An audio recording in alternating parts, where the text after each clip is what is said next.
میر عبد الواحد بلگرانی رحمت اللہ علیہ فرماتے ہیں بابا فرید الدین گنج شکر مرید ہونے سے پہلے عرش پہ لکھا ہوا پڑھا کرتے.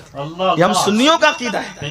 عرش اور بڑی پیاری بات پھر لکھی جس کو میں اپنے الفاظ کے جامع میں پیش کروں. آپ مرید ہونے کے لیے کتب صاحب سے مرید ہونے سے پہلے آپ مرید ہونے کے لیے گئے تھے وہاں حضرت سیدی شیخ شہاب الدین عمر سہروردی کے دربار میں.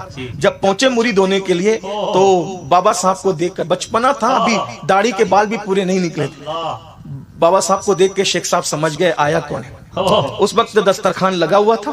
فرمایا شہزادے بیٹھو کھانا کھاؤ. کس لیے؟ کہا مرید ہونا ہے. کہا پہلے کھانا کھاؤ پھر دیکھتے ہیں. اللہ اکبر.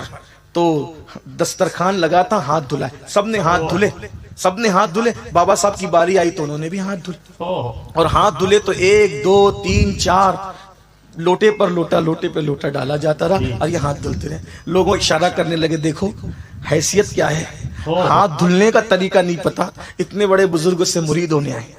شیخ صاحب سمجھ گئے, شیخ شہاب الدین عمر سہروردی جن کے بارے میں ہمارے مرشد غوث پاک فرماتے ہیں شہاب الدین تجھ جیسا ولی قیامت تک اب عراق میں تیرے بعد پیدا نہیں ہو سکتا. اتنے بڑے ولی. تو لوگ کہتے ہیں کہ ان کو طریقہ نہیں ہاتھ دھونے کا. کھانا ہو گیا, کھانے کے بعد مختصر میں ہاتھ دھل لیا.